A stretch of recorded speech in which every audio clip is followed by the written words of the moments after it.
大哥哥，你是不是也饿了？你也想吃烧饼吗？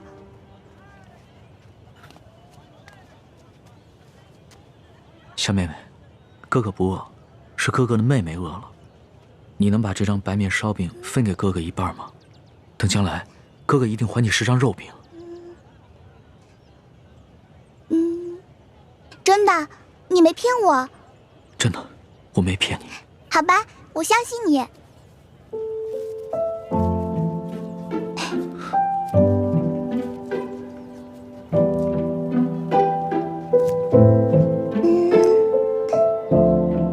你将来要请我吃肉饼，这块大的给你吧。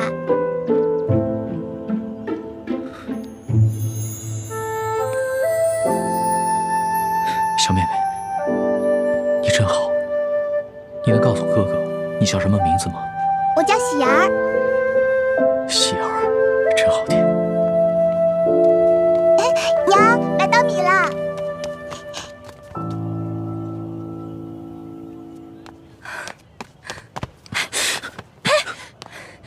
哪来的没脸的东西，居然敢骗一个小孩子的烧饼！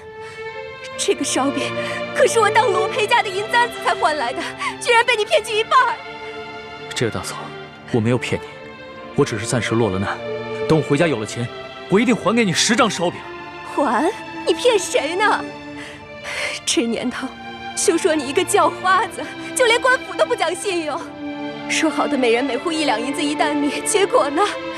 只是给了这么点发了霉的陈年糙米。你们淮阴县也是如此吗？哪年赈灾不是如此？府里的灾民上能领到少许白米白面，到了我们县里，就只剩下这发了霉的陈年糙米了。再到下面各个乡村，剩下的就只能是糠皮了。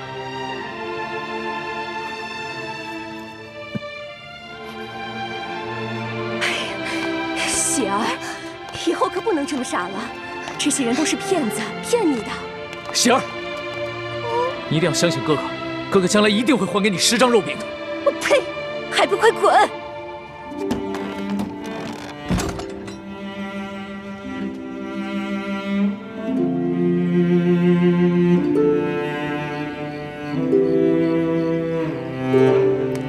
老大，来，吃点吧。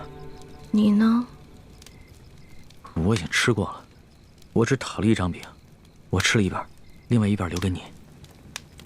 龙小弟，你对我这样，我真的挺开心的。可是我吃不下了。那你不吃东西怎么行啊？我好难受。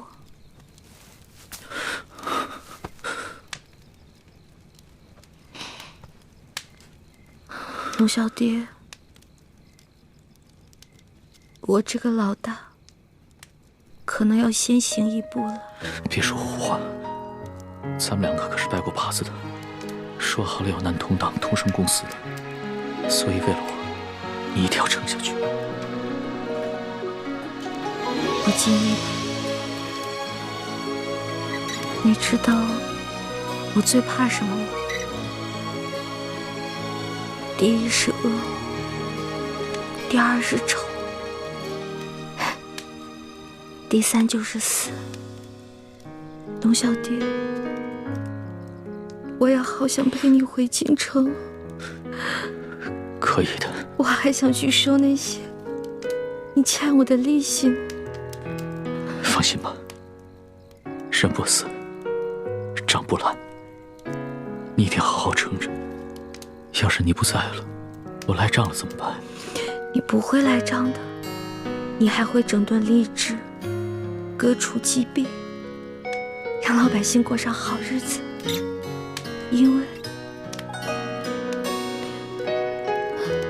因为你是一个好皇帝。我之前说过，你是天底下最不该爱的人。可是我现在收回这句话，你真的很好。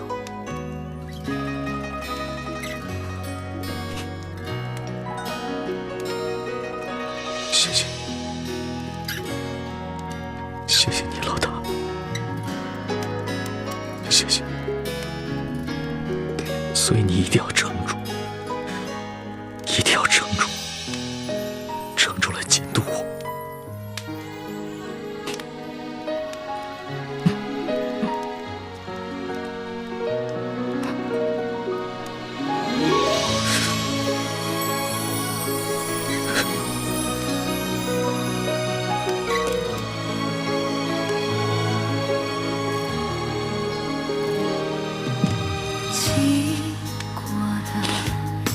龙小弟，你哭了。原来龙珠是咸的呀。这是我第2次看见你哭了。其实，我原本以为，在我父母死了以后，我就已经是铁石心肠，不会再哭了。没想到，上一次我是为了百姓。而这一次，只是为了你一个人。有你这句话，我死也知足。老大，你不会死的，老大，你不会的。老大，老大，老大，花儿，老大，老大，老大。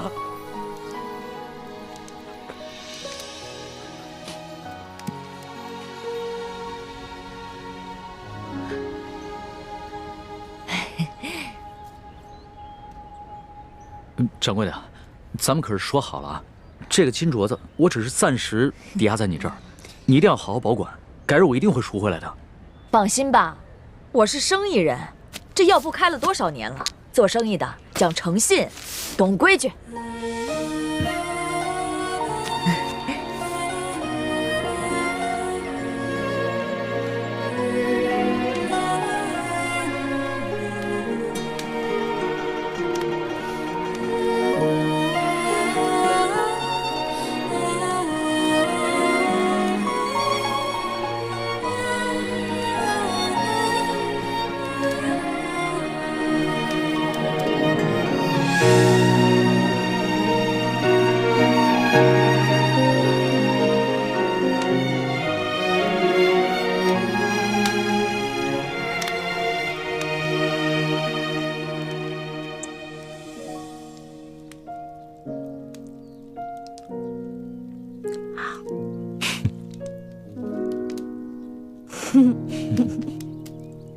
傻死了！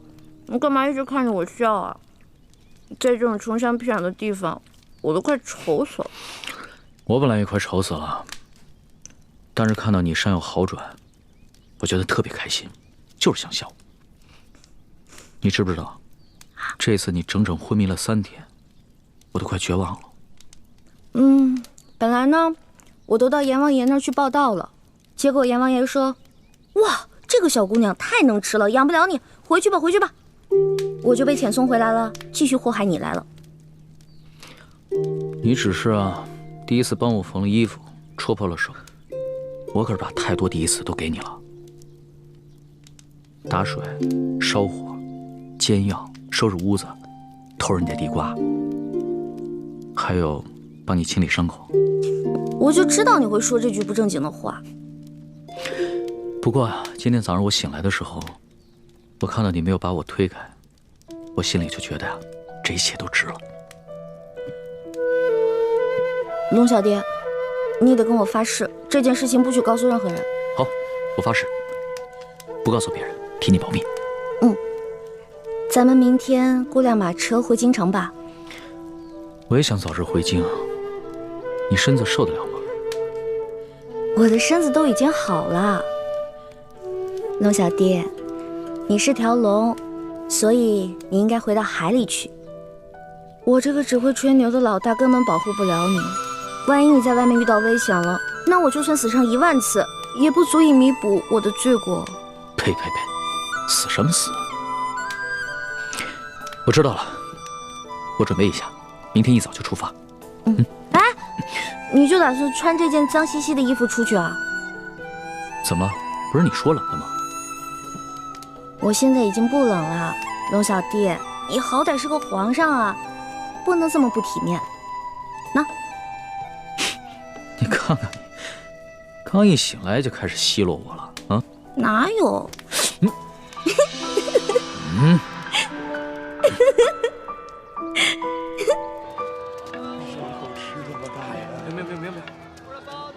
客官，您的药都包好了，来，您拿好。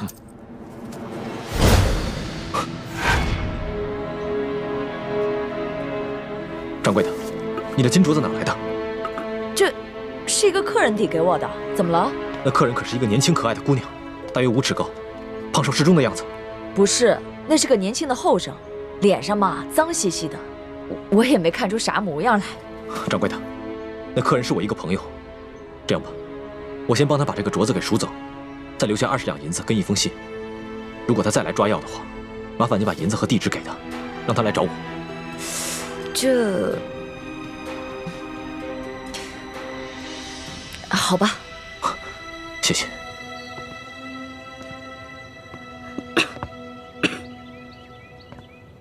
龙小弟怎么还不回来？是不是发生什么意外了？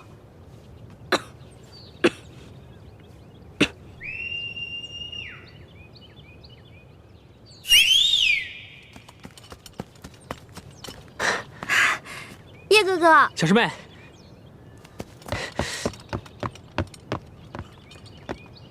叶哥哥，你怎么才来啊？我早就来了，这几天我四处寻你，可我发出的讯号，你为什么一直不给我回应啊？我这2天不是重伤昏迷了吗？所以就没听到你的信号。你昏迷了？嗯，伤得这么重？没事儿，你看我现在都好。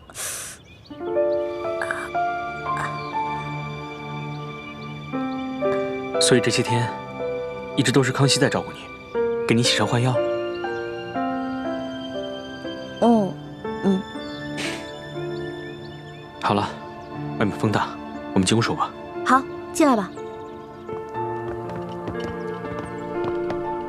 快进来，坐。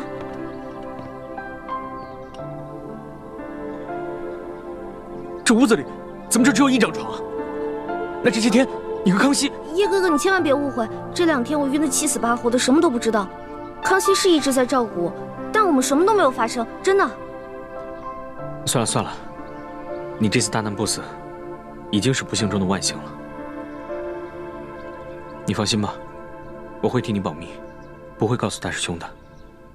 还是叶哥哥好，叶哥哥最好了，什么都替我着想。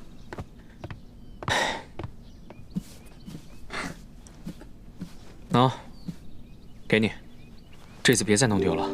这个金镯子怎么会在你这儿？不是龙小弟给当在药铺了吗？淮阴县本来就不大，整个县里只有1家药铺。今天早上大师兄去给雪师姐抓药的时候，雪姐姐怎么了？生病了？雪师姐也受伤了，而且伤得很严重。不过，她是因为保护大师兄才受伤的。雪姐姐对大师兄是真的好。大师兄去抓药的时候，突然发现那个药店的女掌柜手上居然戴着这个金镯子。大师兄把这个金镯子赎回来交给了我，让我继续寻找你和康熙。他和雪师姐就在落脚的土地庙里等消息。我这几天把淮阴县东南西北方圆20里的地方都找遍了，给你发出的信号你也不给我回应。不过好在今天总算找到你了。辛苦了叶哥哥，但是你千万别误会，这2天我一直昏迷，什么都不知道。我们身上实在是没钱了，所以龙小弟为了救我的命，才把这个金镯子给当的，给我换药。你不会生我气吧？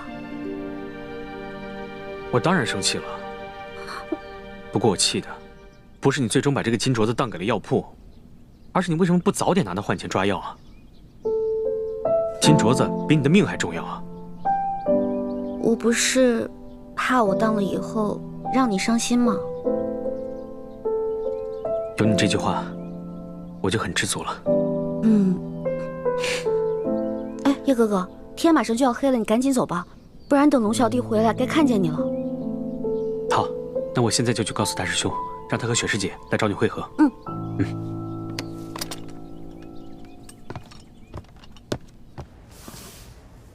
您的朋友给你留了一封信，让你按信上的地址去找他。谢谢掌柜。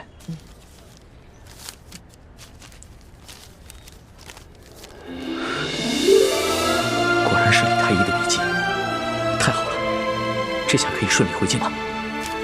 谢掌柜的。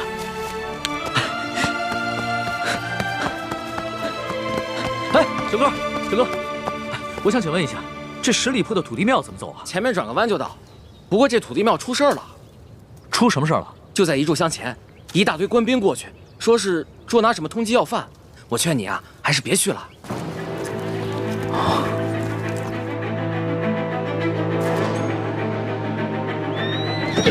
撤！站住！快抓住他们！站住！奇怪，这些官兵怎么知道我们藏身之处的？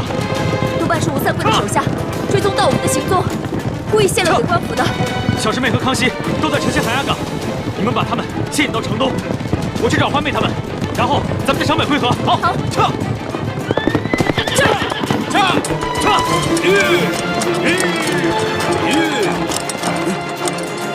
这2个才是通缉令上的要犯，不要中了调虎离山之计。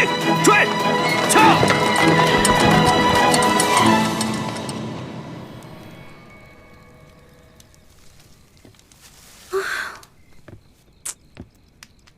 这龙小弟怎么回事啊？我好不容易跟猪哥哥他们会合了，龙小弟不会出什么事儿了吧？呸！乌鸦嘴！龙小弟一定没事儿的。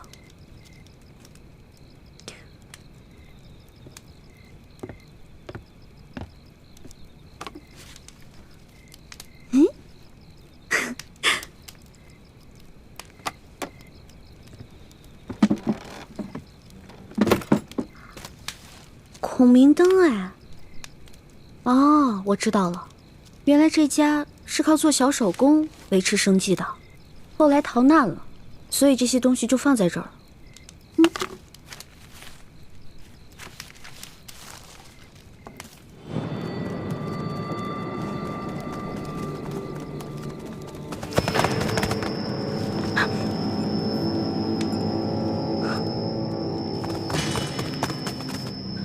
我的伤还没好，跑不了太长时间，必须在短时间内甩掉他们，找个地方藏身，才有可能逃脱。屋里只有那个丫头在，记着留活口，只要有她在咱们手上，她哥哥武功再高，咱们也不怕了。是，走。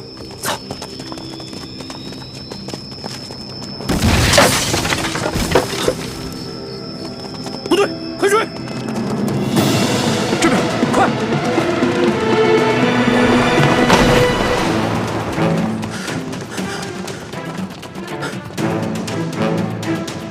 这丫头轻功虽好，但受了重伤，肯定跑不远。追！是。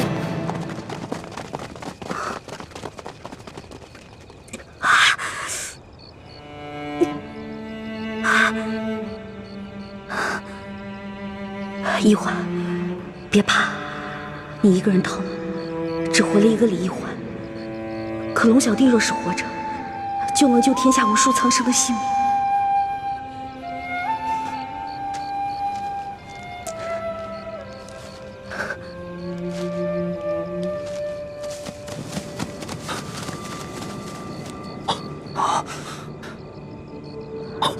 你们看，他在给龙三报信，快发暗器把孔明灯射下来。不行，这狗有巡查暗器都射不到。先抓住那丫头，走。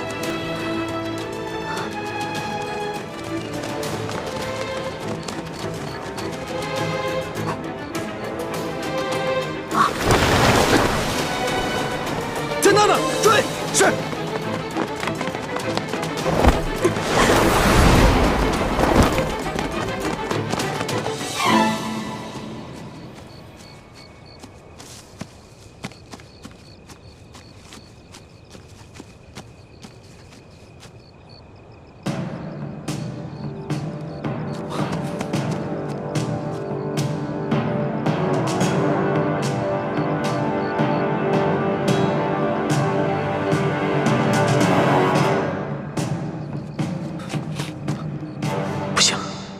我走了一婚怎么办？他冒险向我示警，一定会暴露自己的藏身之处。他轻功虽好，但此刻重伤未愈，一定会很危险。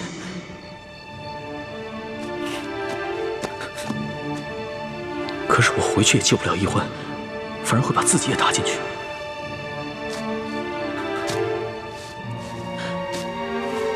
易欢几次为我不顾生死，我却自顾自逃了。我如此胆小自私，又有何德何能君临天下？我不仅是易欢的龙小弟，更是大清的皇帝，又岂能因小失大？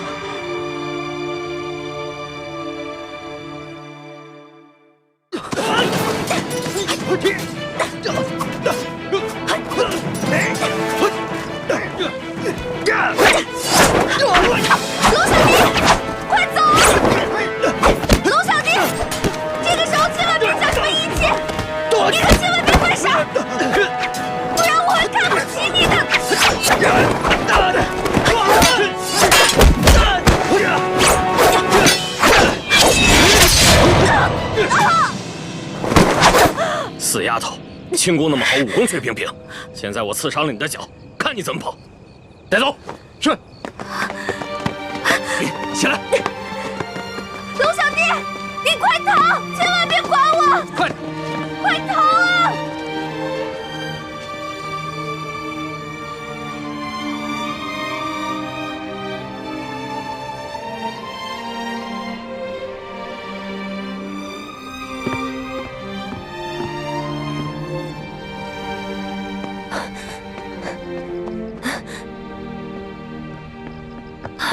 大师兄，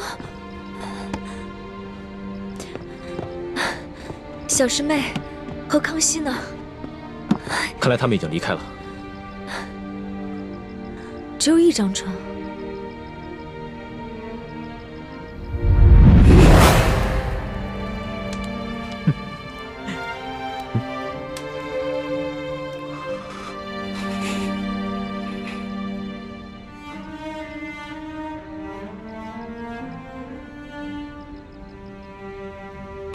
大师兄，倾城，你没事吧？没事，没事。你的伤还没好，这一路逃避追杀，怕是又把伤口震裂了。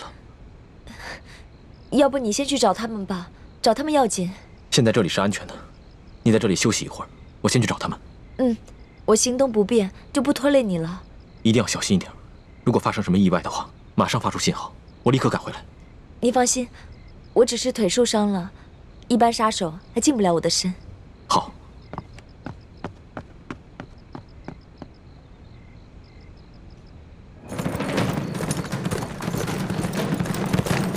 唱。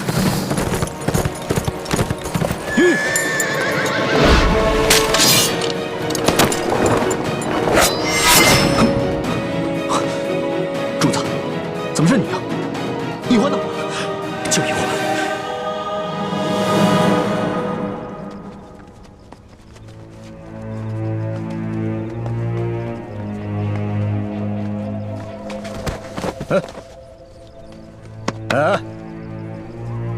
起来！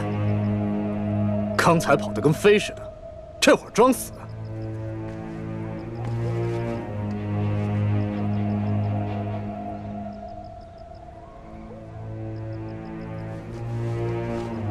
他不是装的，他本就受了重伤，还未痊愈，刚才又中了你一刀，所以才会虚脱昏厥。老大呀，这丫头真俊。反正二公子说了，把龙塞他们一行人全部杀掉，不如咱们先……不行，咱们不是他哥哥的对手啊，还得留着他设套，抓他哥哥呢。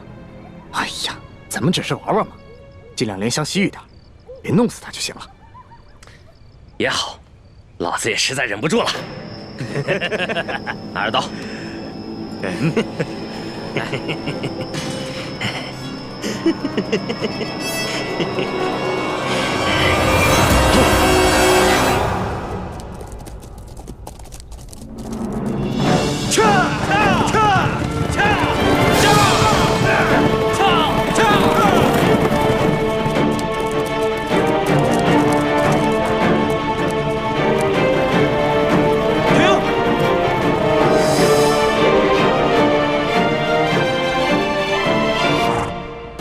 么了，苏大人？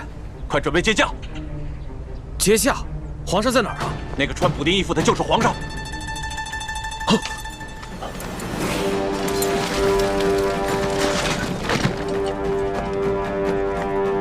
参见皇上。皇上，奴才救驾来迟，请皇上恕罪。你要是再晚来几天，说不定朕就要去见先皇和太祖皇帝了。奴才罪该万死。皇上，索大人跟大塞在途中遇见不明身份匪徒的袭击，九死一生，才找到玉巴赞将军的军营。刚一到营门口，就因失血过多晕了过去，好不容易才死里逃生。他宣读了皇上的密旨之后，没顾伤好，就跟玉巴赞将军赶去山西太原，在途中遇见了奴才，得知了皇上已经启程返京，所以才一路追了下来。朕已经知道了，都起来吧。谢皇上。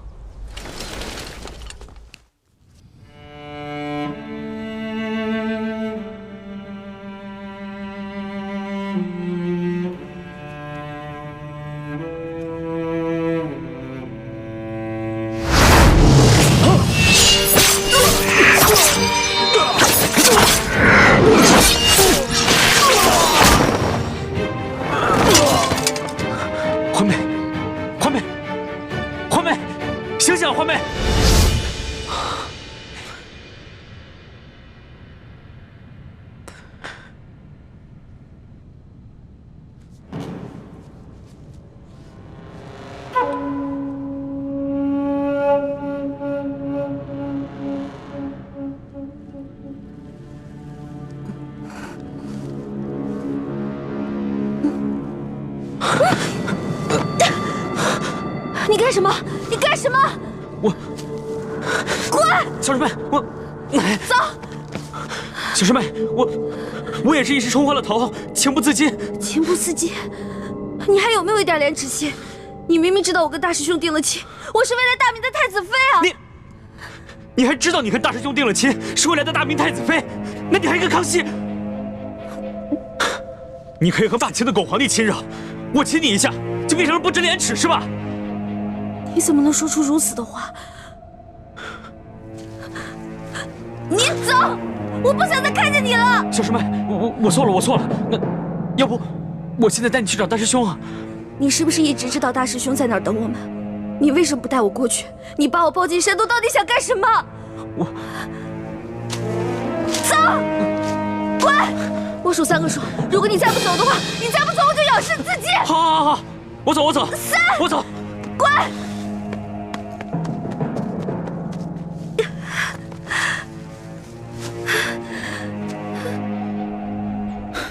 这都3天了，李欢怎么还没有消息？都没有。那些黑衣人不像是刘德昭的手下，而像是吴三桂花重金聘请的江湖流寇，身份不明，很难追查。眼下还没有证据证明那些黑衣人是受吴三桂所指使。吴三桂只知道龙三是普通钦差，而不是朕。如果他知道的话，只怕易欢会更加危险。所以，你们一定要守口如瓶。皇上，请您放心，奴才已经吩咐下去，任何人不得泄露消息。其二，为了避免打草惊蛇、危及圣安，奴才及手下将士未惊动地方官府，而只是秘密行军。你做得很好。皇上，那这刘德昭该如何处置啊？刘德昭乃胆大包天之徒，岂会束手待毙？若能逼得他叛乱，岂不是好？皇上，刘德昭居然敢下令通缉皇上，害得皇上九死一生，更害得臣妹生死未卜。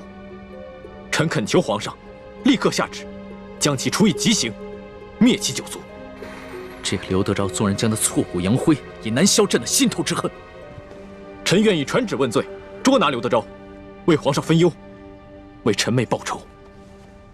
这刘德昭，毕竟在山西经营多年，若这么明旨问罪的话，让他知道了朕便是龙三，龙三便是朕，只怕他会狗急跳墙，联合众多的涉案地方官员起兵叛乱。纵然起兵叛乱，也成不了气候。玉巴赞手下都是以夷敌十的8旗精锐，一定能把他们收拾干净。皇上，奴才愿立下军令状，替刘德昭的人头来见。不必了。犯下滔天大罪的只是刘德昭等贪官，他手底下的官兵也是我大清的子民，又何必激起兵变，徒生内耗？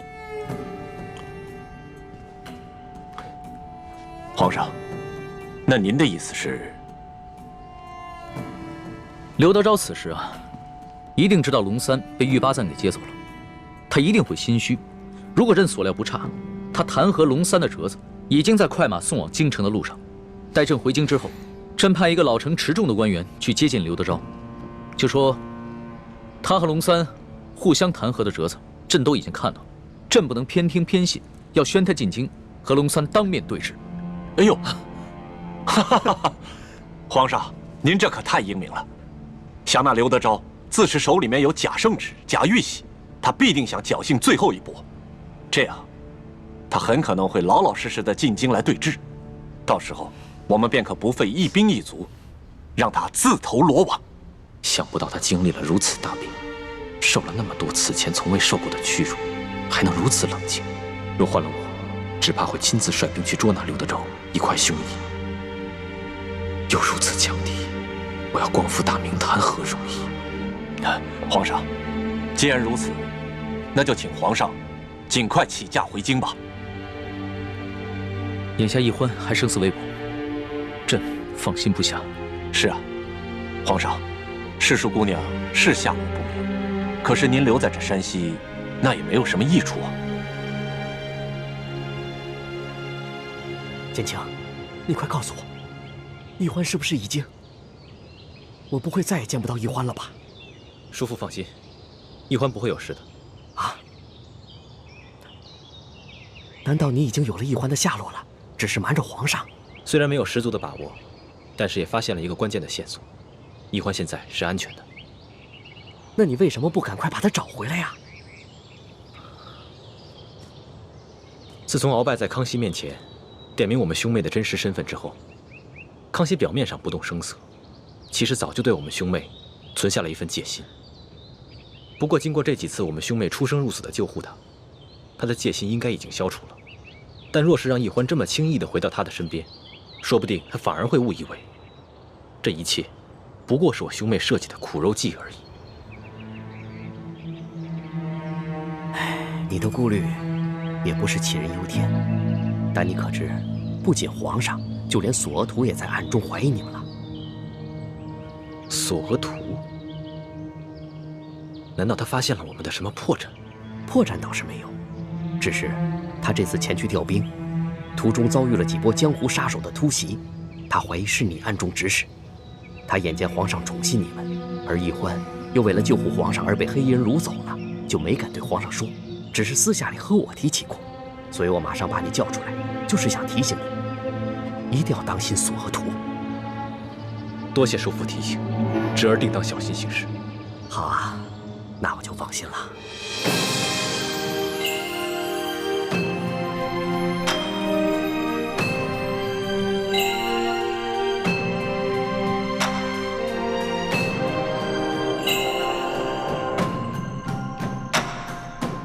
皇祖母，可是有皇上消息了。索额图派人送来了密奏，他跟玉八赞已经顺利的接驾，皇上平安无事。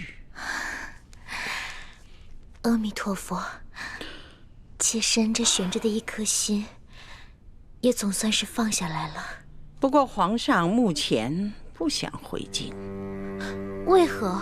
皇上在索额图搬取援兵之时，接连遭遇了官兵和几路神秘杀手的追杀，幸亏李氏兄妹舍身相救，才脱离了险境。李焕为了引开杀手，下落不明，生死未卜。这李奕欢本来就是奴婢之身，为皇上牺牲乃是分内之事。难道皇上为了寻他，就这么一直不回京了？索额图密奏说，皇上的遭遇追杀和李奕欢的失踪都甚是蹊跷。难道这一切都是有人布的局？来，娘，你先吃。娘不饿，你吃啊。娘骗人，我明明听到娘肚子在咕咕叫。喜儿，还认得我吗？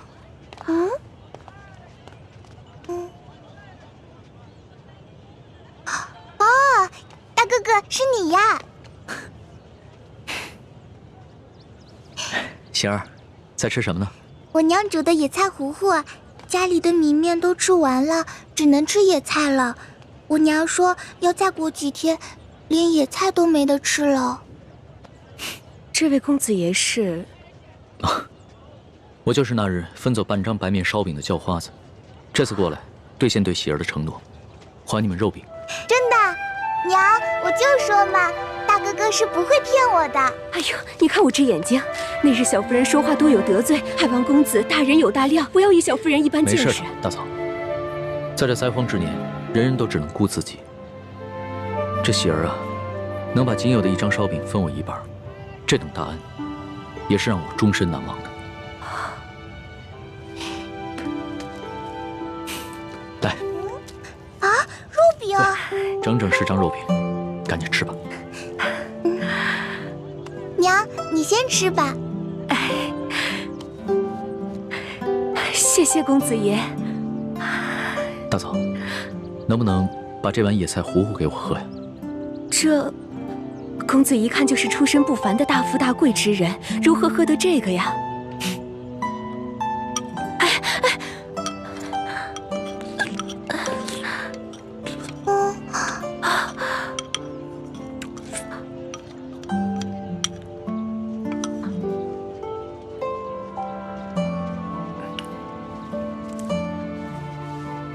大嫂，这是周钱。这可如何使得？没事，收下吧，这是我欠你们的。相信我，很快朝廷就有新的赈灾措施下来，到时候就再也没有人能骗得了你们了。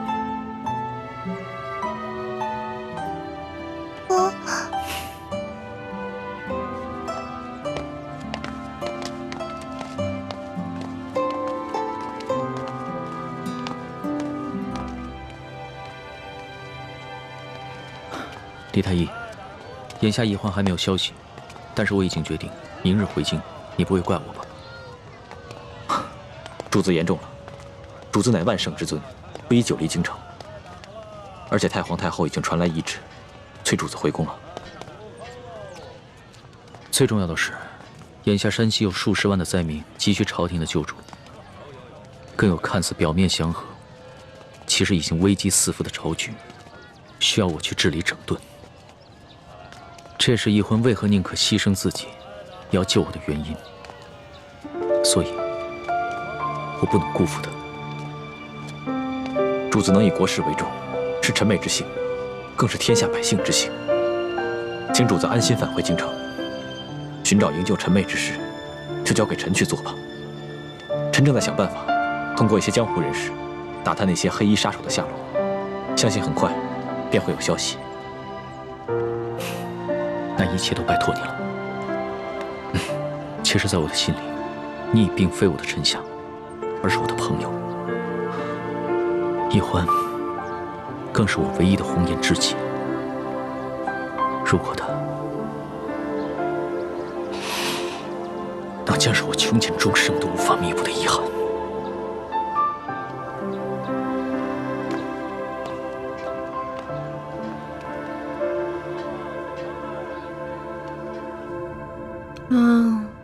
好饿呀！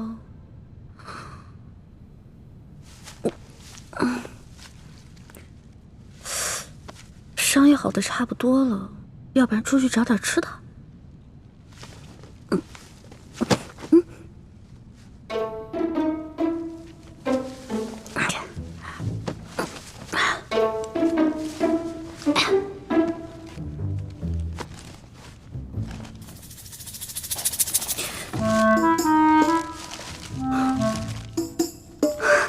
烧鸡，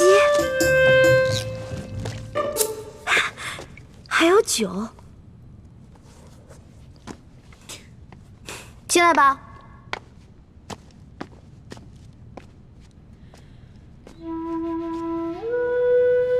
我不是说让你滚了吗？我滚了，我真的滚了。可是你的伤没好，我不放心你。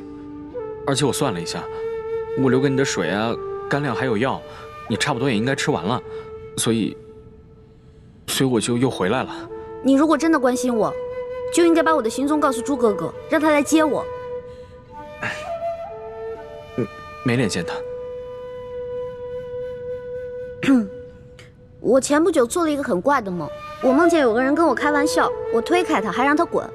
不过现在我的伤好的差不多了，那个怪梦我也都忘了。真的啊？哎，不好的梦，忘了就忘了吧。但是下不为例。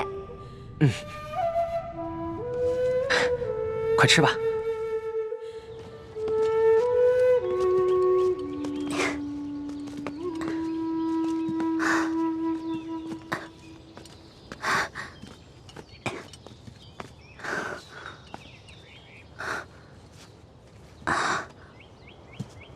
康熙和大师兄他们就在前面5里外的林子里扎营，我不能继续再往前走了，会惊动林中暗哨。叶哥哥，你赶紧去找倩影姐姐会合吧。这几天她一直在吴应奇那边帮你撒谎，一定很辛苦。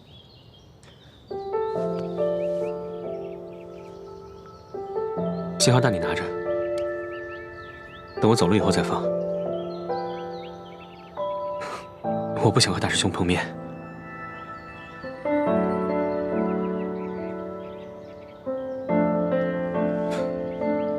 好好照顾自己啊。保重啊，叶哥哥。你也是，京城再见，保重。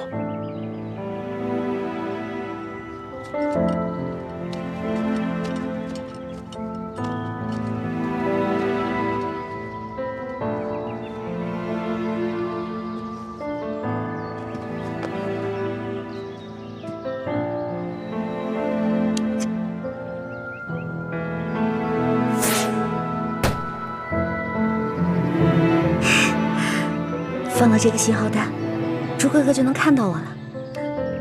如果朱哥哥和龙小弟知道我平安归来的话，肯定像两个小傻子一样，嘿嘿，乐疯了吧？朱哥哥，你得快点来接我啊！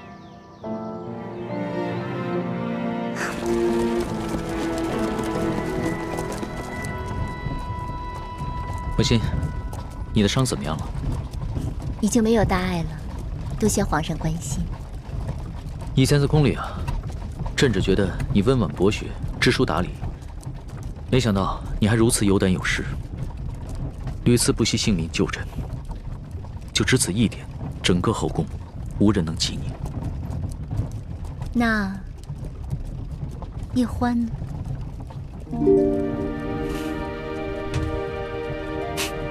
叶欢他也是朕的知己，朕也想将他纳入后宫，只不过他始终都咬定不肯，而且他已经许配过人了。哦，对了，皇上，臣妾有一事要向您禀报。雪嬷嬷的病已经好了，只是她伤心我爹的死，想为我爹守灵3年。臣妾未向皇上请示，便自作主张的准了，还望皇上恕罪。雪嬷嬷忠心护主，就由她去吧。这些小事你自己决定就行了。是。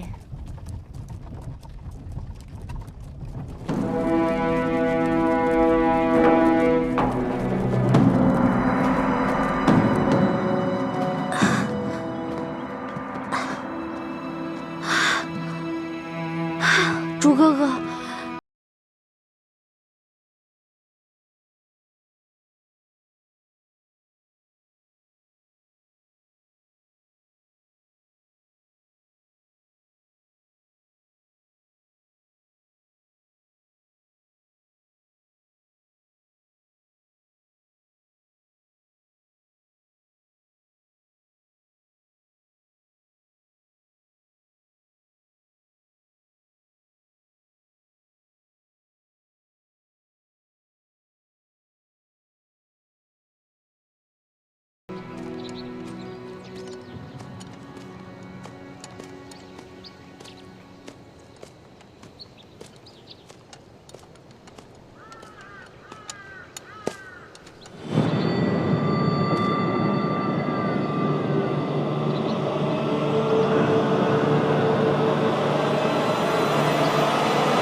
去，把剑拿过来。再来。不必了。论武功，从小到大我从未赢过你。不只是武功，其他任何方面，你也永远赢不了我。是，我永远都比不上你，从身份到能力。那你还痴心妄想，跟我抢一欢，自不量力。大师兄，你误会了，我从未想过和你抢小师妹。幻妹是不是在你手上？我今天早上就把她送回清军营地了，你没见到她吗？她能平安回来就好。这几天，我一直四处寻找你们，没有在营地里。你怎么知道？是我救的一欢。那夜，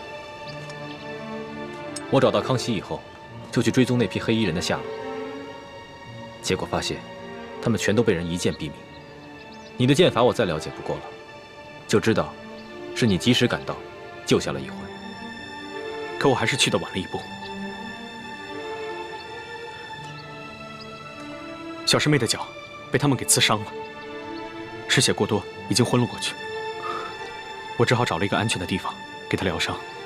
既然这样，你为什么不送她回来？也没有给我发信号。我给你们发了那么多信号，你居然一个都没有回应我。不要给自己找借口。是男人，就要敢做敢当。好，我敢做敢当，是因为我太久都没有见到小师妹了。好不容易见到她，我不想那么快就跟她分开。我只是想好好照顾她几日。真的只想照顾她几日这么简单？大师兄，你这么说，侮辱了我这个师弟不要紧，你还侮辱了一欢，更侮辱了你自己。好，我暂且相信你。不过你给我记住了，注意自己的身份，否则我绝不饶你。其实你不必像防贼一样的防着我，我对小师妹的心伤不了你，倒是小师妹的心。她的心怎么了？大师兄又何必自欺欺人呢？小师妹虽然武功平平，但如果就论轻功来说，连大师兄你也要甘拜下风。她是为谁预先的？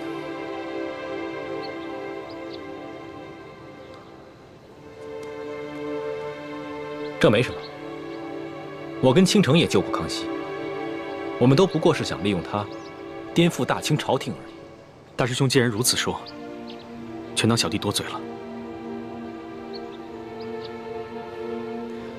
我还要赶去跟樊师姐会合，先告辞了。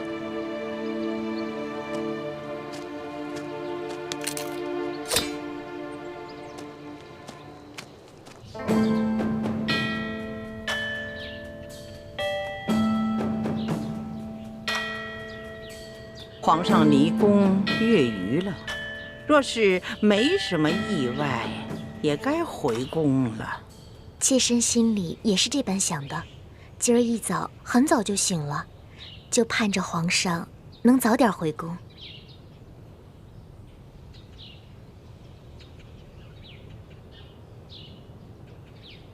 皇祖母，怎么了？是皇祖母怎么了，还是你自己怎么了？你今天这个妆啊，化得太浓了，这服饰也太讲究了一点吧？妾身只是想这般盛装迎接皇上回宫，皇祖母觉得有何不妥？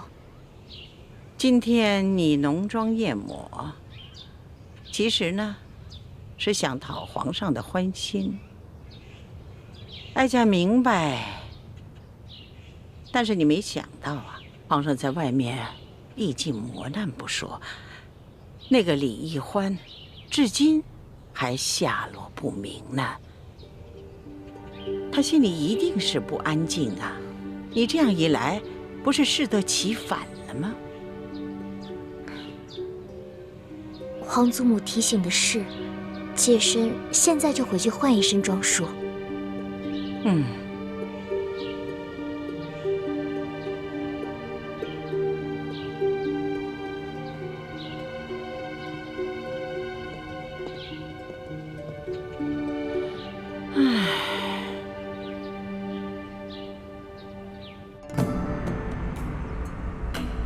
孙儿给皇祖母请安。皇上啊，快请起呀！来，坐下，坐下。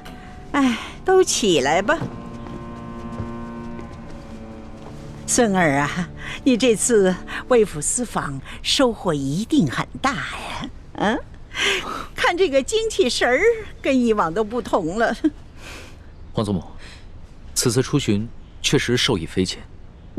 大有出宫一趟，胜读10年书之感。那为何要愁眉不展呢？叶欢为了救孙儿，落入了一群黑衣蒙面人之手，至今生死未卜，下落不明。孙儿的心里很是担心。这一皇姑娘能够拯救皇上，这是她的本分呢，这是应该的，这是她的荣耀啊！哀家一定会派人把她寻找回来才是。皇上不必太难过。皇后，朕还是第一次见你穿这么素的淡妆呢。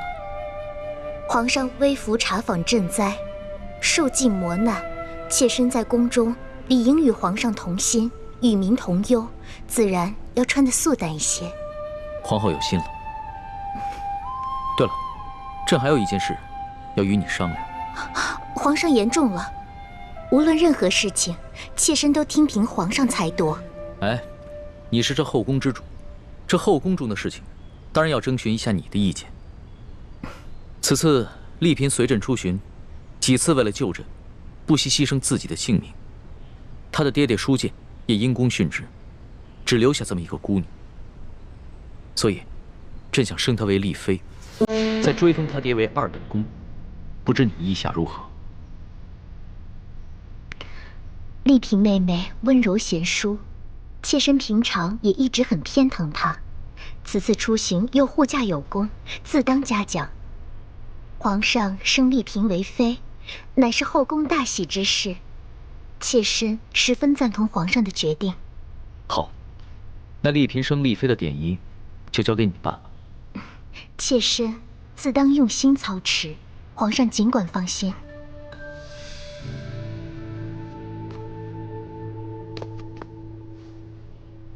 李公公，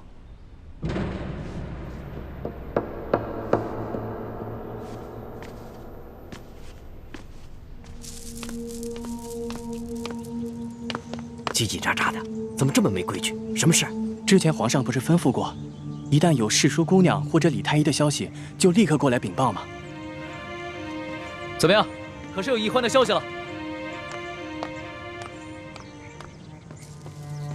回皇上的话，暂时还没有世淑的消息，只是李太医回来了。皇祖母，那就让皇后在这陪您聊会儿天儿，虽然先行告退。恭送皇上。怎么样？你可找到易欢？他可安好？他不是回营地跟皇上会合了吗？没有啊。怕是他回营地的时候，你们已经撤走了。当时还算安好，只是脚受了点伤。现在怎么样，我也不知道。你怎么会不知道呢？你为何不跟他一起回来？皇上，臣并没有找到易欢，而是发现他从黑衣人手上逃脱的一些线索，所以我还以为他已经跟皇上一块回京了呢。这皇上平日里一向性情稳重，唯独听到李易欢的消息，就立马沉不住气了。皇祖母息怒，这李易欢是为了救皇上，才落入了身份莫测的江湖人手中。皇上难免会关心则乱。是啊，太皇太后，这些江湖杀手的来历，的确是有些蹊跷。有何蹊跷？奴才去搬救兵的途中，也遇到了几波这样的江湖杀手，而且这帮江湖杀手对奴才的行踪那是了如指掌，而刺杀皇上的这帮杀手，他们对皇上的行踪也是了如指掌，这就说明皇上的身边可能有内奸。啊！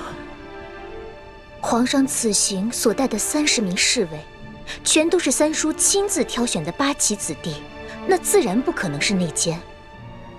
李公公自幼入宫，在宫中服侍了30年，服侍了3代君王，自然也不可能是内奸。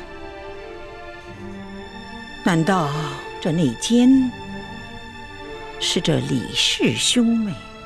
他们几次救护皇上，还有这李易欢被掳失踪，难道都是假的？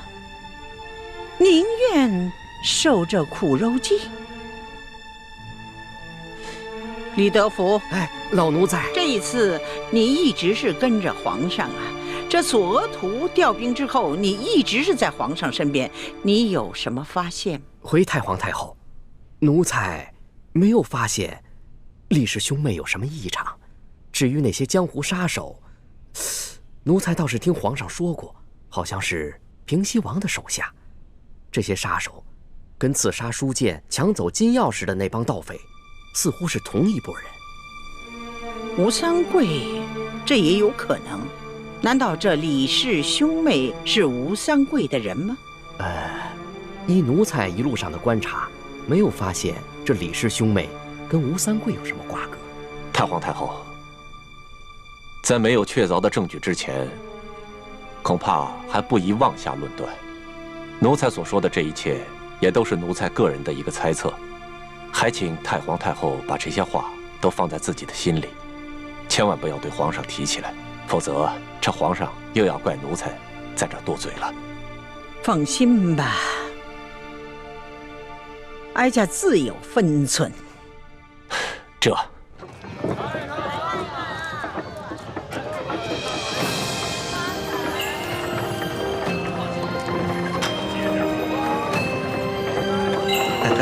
小兄弟到了。哎呀，谢谢你啊，给钱。客气啊，谢谢。不客气。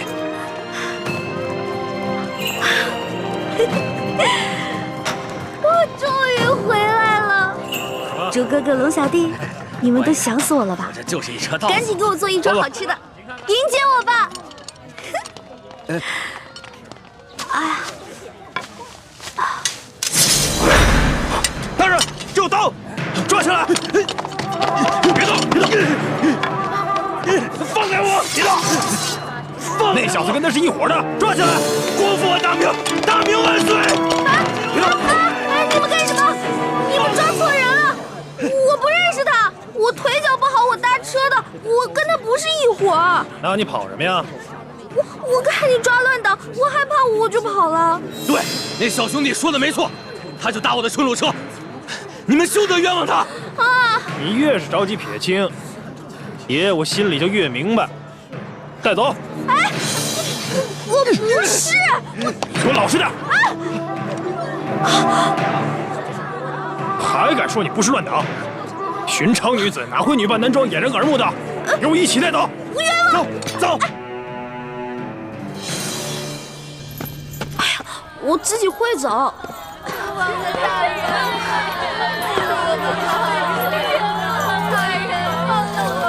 官爷，我是冤枉的，放我出去吧！冤枉啊！大人，这就好，放我们出去吧！放了我们吧，冤枉啊！哎，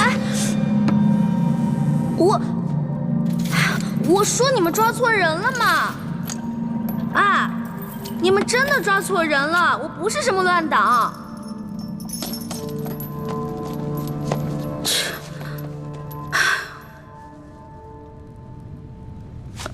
啊，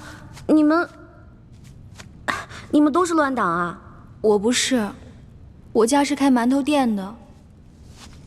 有一天，官爷到我们店里抓走2个工人，说他们是反清复明的乱党，还说我是他们的同伙，任我百般辩解，他们就是不信。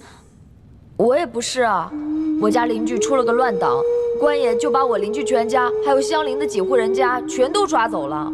我就更冤枉了，我只不过是看附近菜市有一个老乞丐挺可怜，我就时常接济他，没想到那个老乞丐居然是乱党，官爷就说我资助乱党，不由分说的把我全家都给抓了。小孩真可怜，你们都放心吧，既然大家都不是乱党，官府早晚会查清楚，放咱们出去的。妹子，你就别想了，一旦进了这里，就别指望能出去了。这些年到处闹乱党，京城闹得特别厉害，这顺天府尹就喜欢抓乱党。听说只有活抓进来的，没听说有活着放出去的。那他们总不能滥杀无辜吧？还不是为了钱吗？听说他们每抓一个乱党，都会获得不少封赏，按人头点，抓的乱党越多，封赏就越重。咱们呢，可都是他们的摇钱树。那他们这样冒领封赏、欺君罔上的，难道不怕皇上砍他们头吗？皇上高高在上的，不出深宫，又怎会知道这里的猫腻啊？更何况，就算他有所知晓，只怕宁愿错杀100，也不肯放过一个。咱们贱民的命啊，在皇上眼里，也不过如蝼蚁一般。不是的，皇上不是这样的，皇上很体恤百姓的，他是个好皇帝。小妹妹，你怎么知道皇上不是这样的？难道你见过皇上？没有。我们家之前有个亲戚在皇宫当差，他跟我说的。皇上若真是圣明天子，这下面的官爷又怎敢如此乱来啊？你们等着。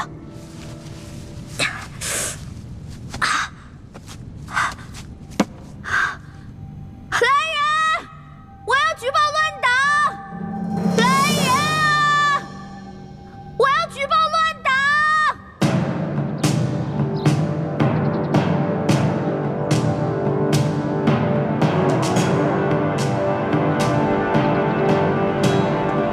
你说我们抓错了人，你不是乱党，是皇上身边的笔墨侍书李义欢。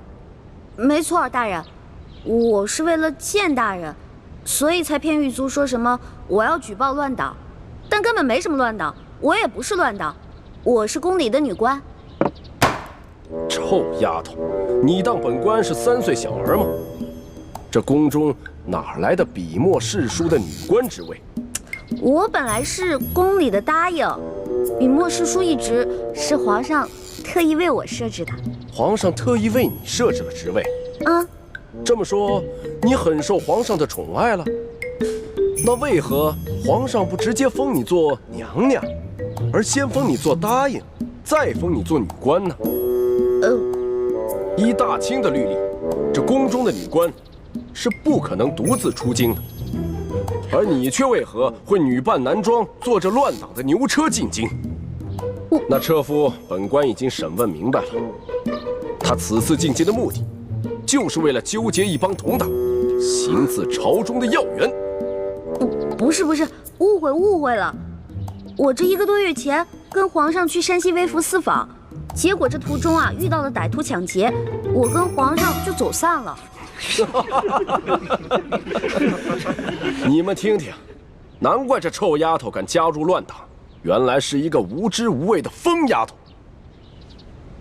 皇上怎么可能去山西微服私访？这1个月来，皇上的确罢了朝，但皇上天天都在宫中与太皇太后潜心礼佛，为大清祈福，缓解旱灾。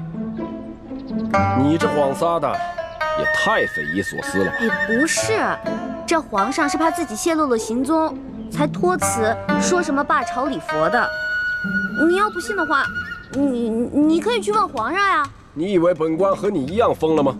敢拿这么可笑的话去问皇上？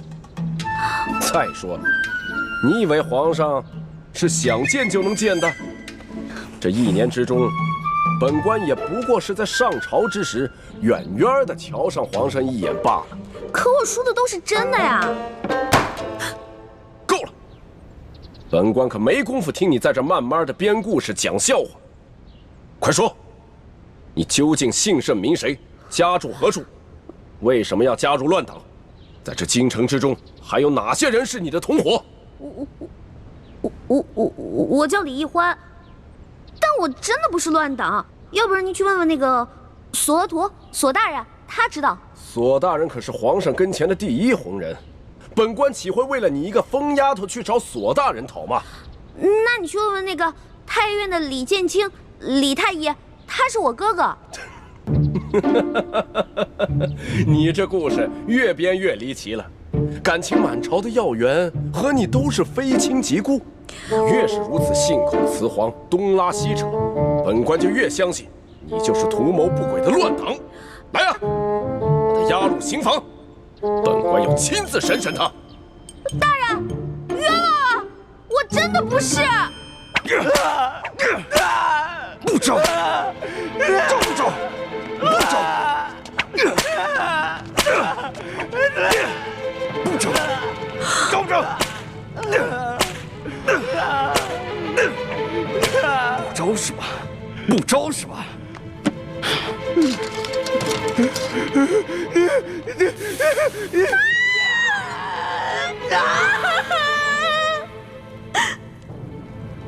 臭丫头，你现在是继续给本官讲故事呢，还是老老实实的把你的那些同伙都给供出来？我投降，我供，我供。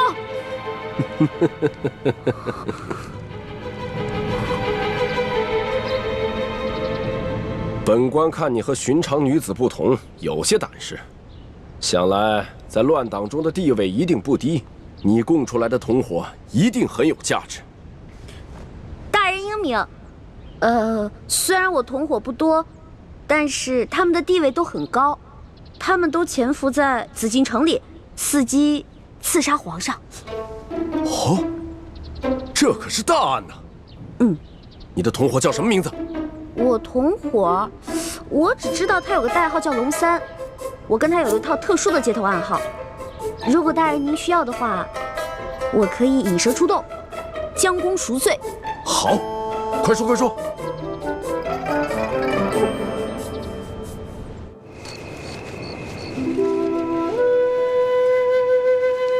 来，快点儿把这都点着，点着了以后都放上去。大人，这孔明灯啊，一转眼就升到空中去了，到了天上以后，就那么一点点，城外的人都看不清，史淑姑娘来那么巧就看见。皇上让你放你就放吧，啊！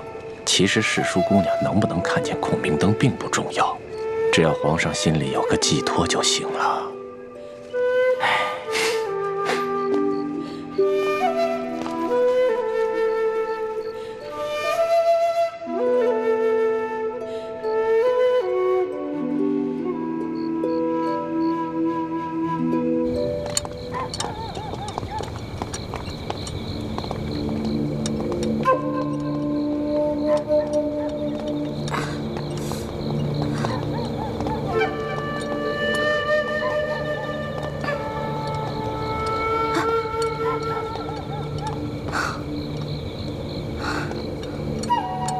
这放孔明灯，真的是你和龙三的接头信号？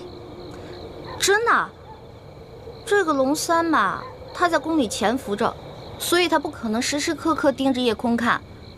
这个孔明灯最好半刻钟放一次，越多越好。他只要看到了，肯定会来京城第1酒楼跟我会合的。好吧，本官就姑且信你一次。如果你敢骗我，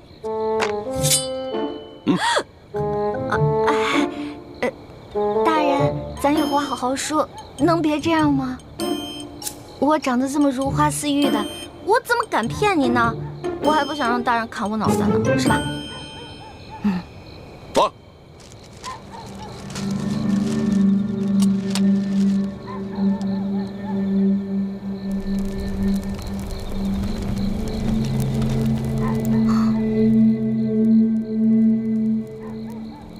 龙小弟、朱哥哥、薛姐姐、叔父，你们几个一定要没事了就多抬起头来瞧瞧夜空啊！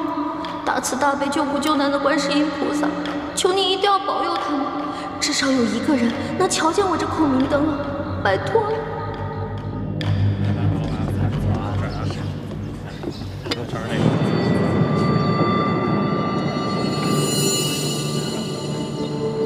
大人，我要的烤鸭怎么还没上啊？正在做，你别急。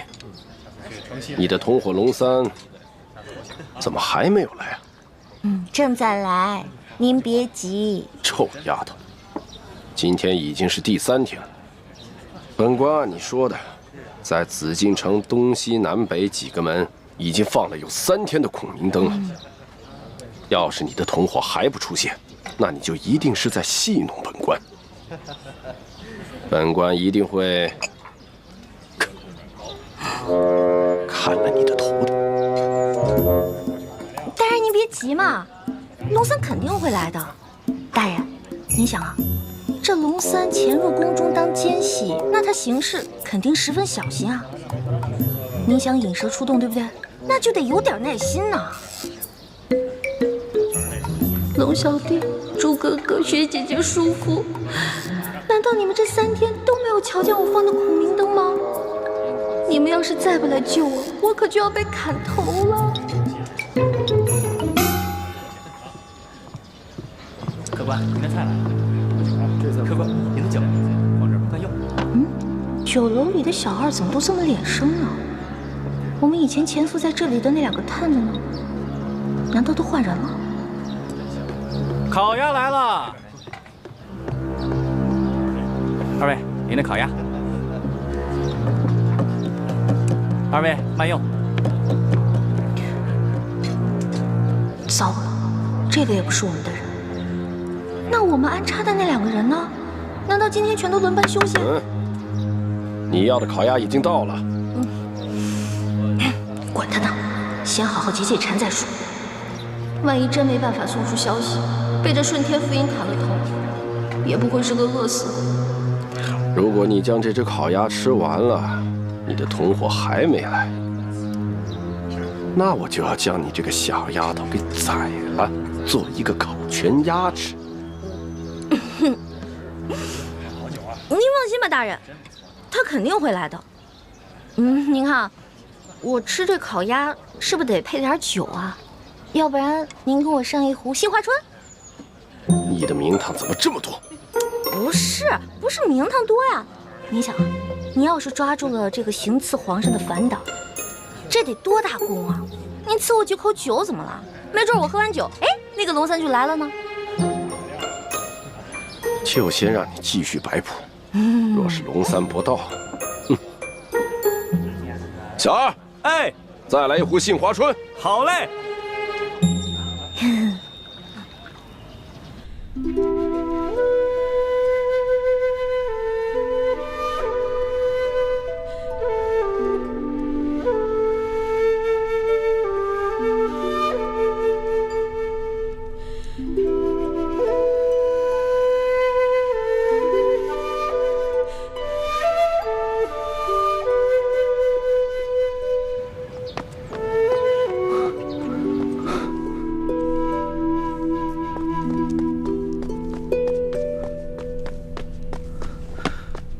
微臣参见皇上，快免礼。谢皇上。怎么样，有奕欢的消息了吗？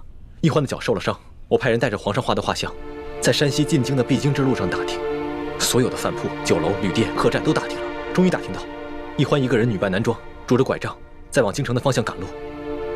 最后一个见过奕欢的人是京城西郊一家面铺的老板，他说他亲眼看到奕欢上了一辆牛车，随着牛车往西城门的方向去了。那这么说的话，奕欢应该是平安回京啊，可他为什么不回宫呢？我也不知道。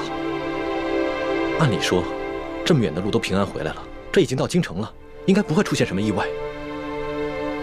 这尹一连3个晚上在御花园放了孔明灯，奕欢要是看见的话，他一定会回来的。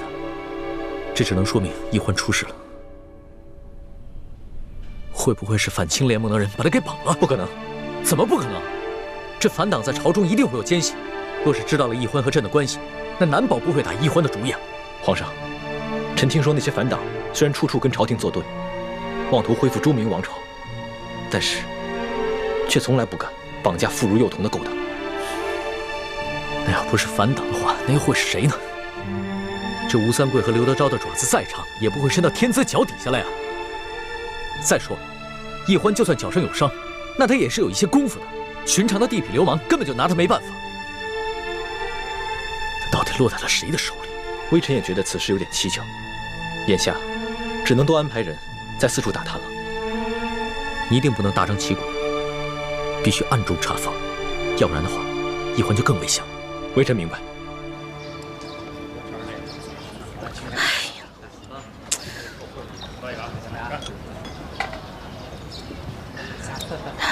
丫头，你一只鸭子都快吃完了，人呢？您别急啊，这不还有一个鸭头没吃完吗？您放心吧，在鸭头吃完之前，它肯定会来的。可是这只鸭子你吃了2个时辰都没吃完，这分明是在拖延时间。冤枉啊！我只是刚才吃的太饱太撑了嘛。大人，您放心吧，我这个同伙啊，他没准现在因为宫里有什么事绊住了呢，现在正想机会溜出来呢，对不对？反正您放心吧，他肯定会来，已经等了2个时辰了，那也不怕再等会儿吧，是吧？好，本官就最后再信你一次。要是到了天黑，龙三还不到，本官可就没有耐心了。会来的，会来的，一定会来的。龙小弟、朱哥哥，我已经黔驴技穷了，你们要是再不出现，我可就真完了。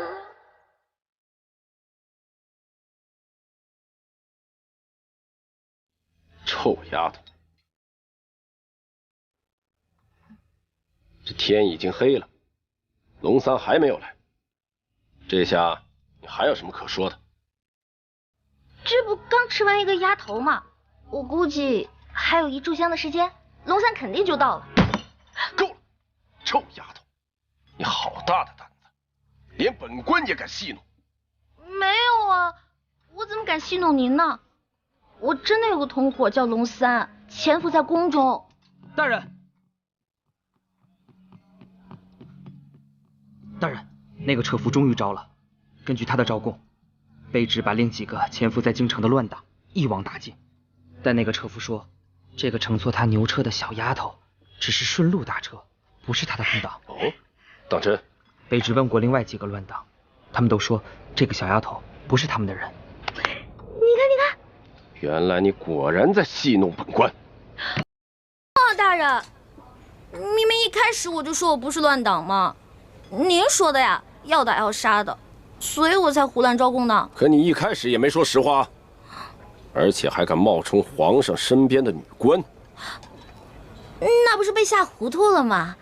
我只好胡乱编瞎话了呗。现在好了，既然事情已经查清楚了，那是不是可以放小女子走啦？多谢大人。站住！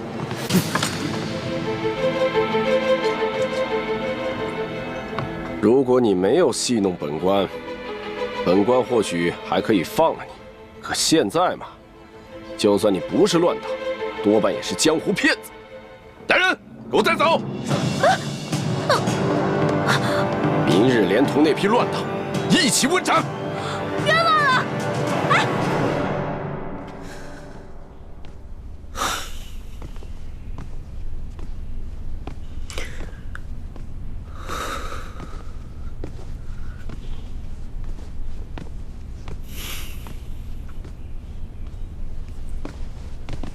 皇上，您不必担心，世淑姑娘吉人自有天相，一定不会有事的。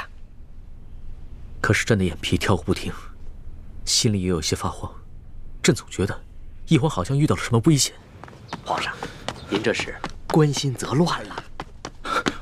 皇上，微臣参见皇上。起来吧。怎么样，有消息了吗？京城中有好多人都拾到了孔明灯，上面写着龙三出会地点。臣马上带着一环的画像去第1酒楼打探，终于打听到了陈妹的消息。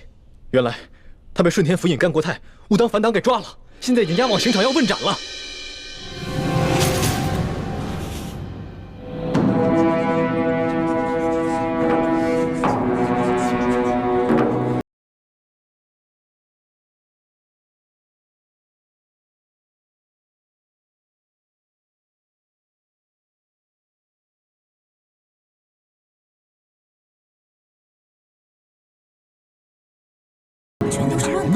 乱党可什么乱党？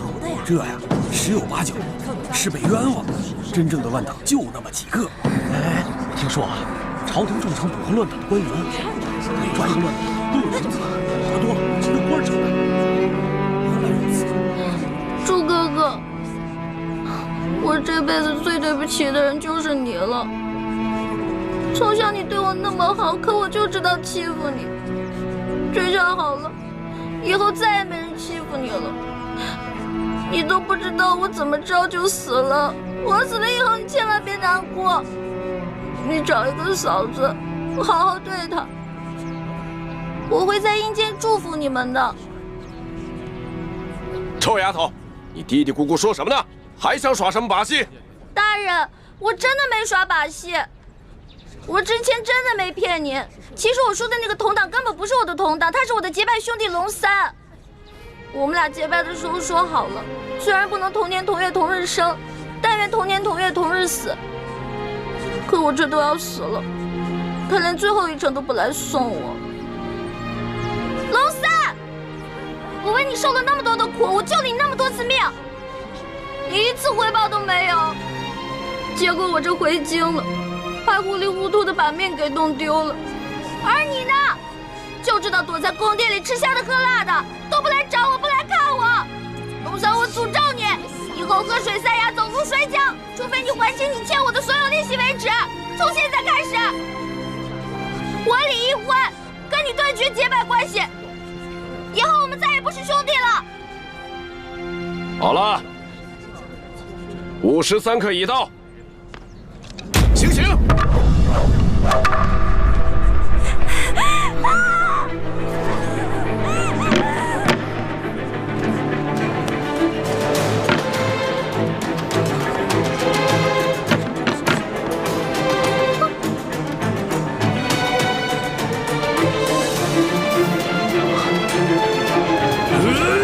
刀下留人！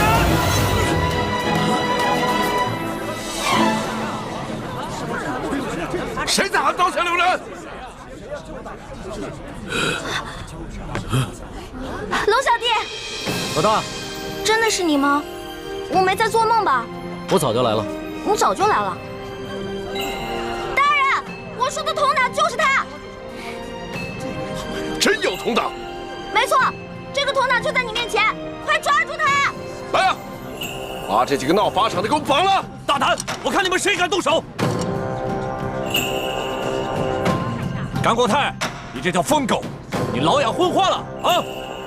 连我索额图都不认识了。索大人，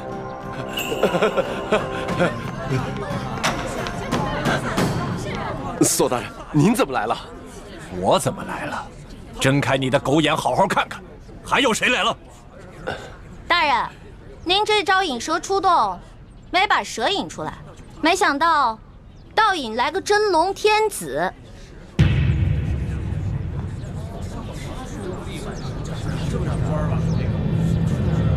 跪下！皇上！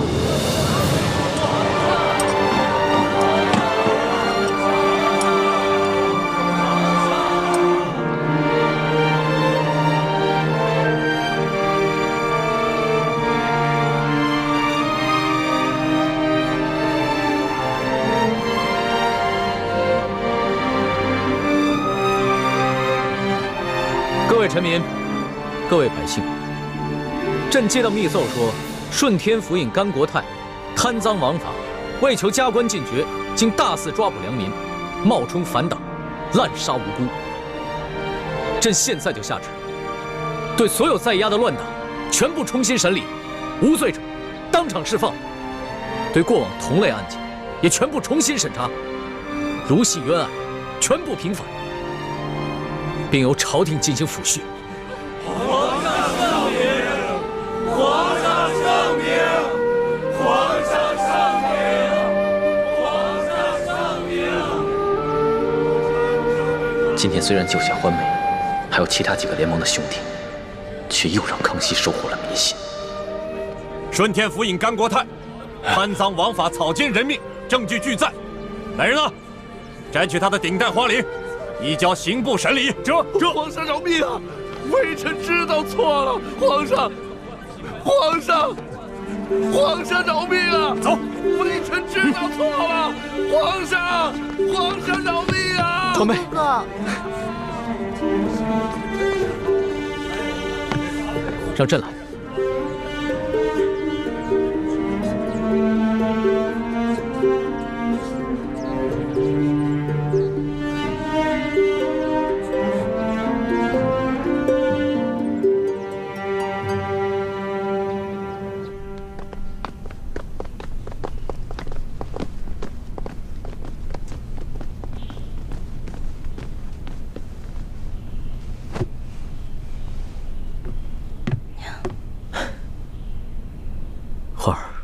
朕终于找到你了，你终于又活色生香的出现在朕的面前。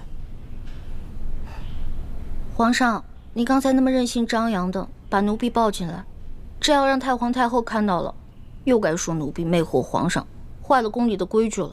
朕顾不了那么多了，你放心，有朕在，谁都伤害不了你。我问你，你那么早到刑场了，为什么那么迟才露面啊？朕既然去了刑场，那当然不能只救你一个人了。朕还要体察一下民情，去看看这个顺天府尹甘国泰到底做了一些什么。但是朕在暗中布置了众多的大内高手，会保护好你和死囚的性命。对了，你居然在刑场上公然诅咒朕，还说要跟朕断绝结拜关系。那还不是你啊！谁让你不敢来救我的？我连着放了3晚的孔明灯，你都没看见吗？朕也连着放了3晚的孔明灯啊，差点就这么错过了。其实我嘴上骂你，说要跟你断绝关系，那也是为了你好啊。因为我怕我真死了，你就会应了那句同生共死的誓言了。朕知道，你一向是刀子嘴豆腐心的，就是这个甘国泰太可恶了。你好不容易从刘德昭的手上逃脱，又被这些贪官污吏给抓起来。你放心，朕一定会一个一个的办了他，替你出了这口气。你不光要替我一个人出气，我只希望你可以记得在微服私访的时候你对我的承诺，整顿吏治，让全天下的老百姓过上好日子。你放心吧，朕不会忘记的。但是朕现在不想谈国事，你等着。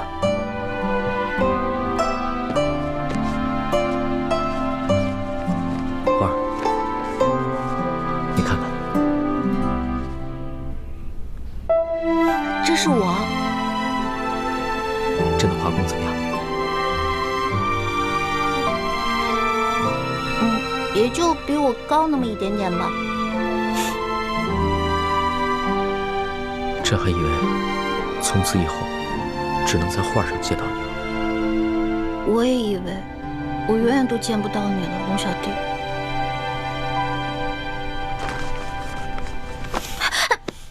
你干什么呀？我只是你的笔墨诗书，我又不是你的嫔妃。你别口是心非了。你知不知道这些日子朕有多想你啊？朕就不相信你的心里一点都不想朕。我，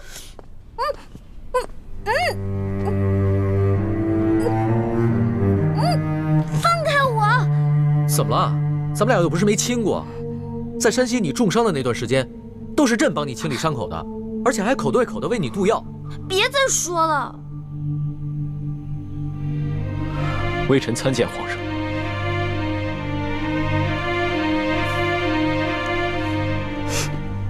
进来吧。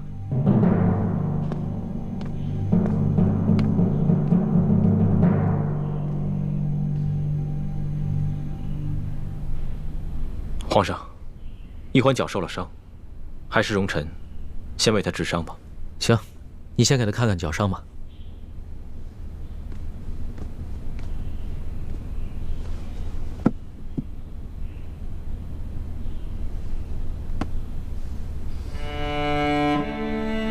怎么样？这伤要紧吗？伤得很严重，必须剜掉坏死的腐肉，才能治伤。啊，那不疼死了！早知道受这份罪，我还不如让那顺天府尹把我宰了算了。你胡说什么呢？你当时在山西救朕的时候，那股不惧生死、不畏一切的英雄气概去哪儿了？我根本不想当什么英雄，我只是不忍心看你死而已。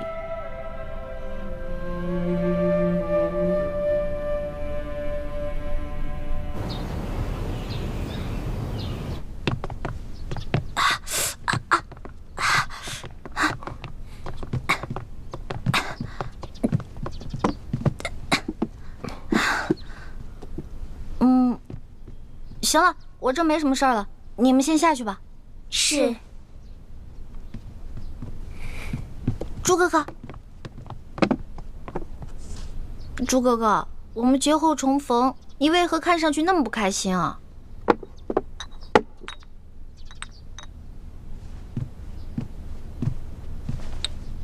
小平内服，大平外敷。我是欠了你钱了，还是偷了你的米了？这脸臭的跟死鱼烂虾似的。世叔姑娘好生歇着吧，下官告退了。哎呀，怎么了？脚疼。活该，谁让你逞能？真的特别疼。你是脚疼，我是心疼。真正心疼你那个人，是我。朱哥哥，你看，你没事说这些话干嘛呀？哎，说好了，刚才我一个劲儿的跟你说话，是你不理我的。你知不知道这段时间我有多着急，像疯了一样到处找你？可你呢，居然愿意为了康熙这个狗皇帝，舍弃自己的性命。你知道我心里多难过吗？因为他是我的龙小弟，我们是结拜兄弟，他有难我肯定要去帮的。如果他换作是你，我也一定会不惜性命去救你的。原来，在你心里，他已经跟我一样重要了。你自然是要比他重要一些的。如果有一天我们兵戎相见，你会帮谁？我自然还是会帮你的，朱哥哥。也不知道你现在说的话还有多少是真的。但就算你说的是假的，只要你还愿意撒谎哄我开心，我也把它当成是真的。欢美，你记住了，不许再为康熙以身涉险了。因为他如果没有你，他还可以继续做他的大清皇帝，还有他的3宫6院72妃。而如果我没有你，我真的是生不如死了。朱哥哥，你没有了我，你还有光复大明的大业啊！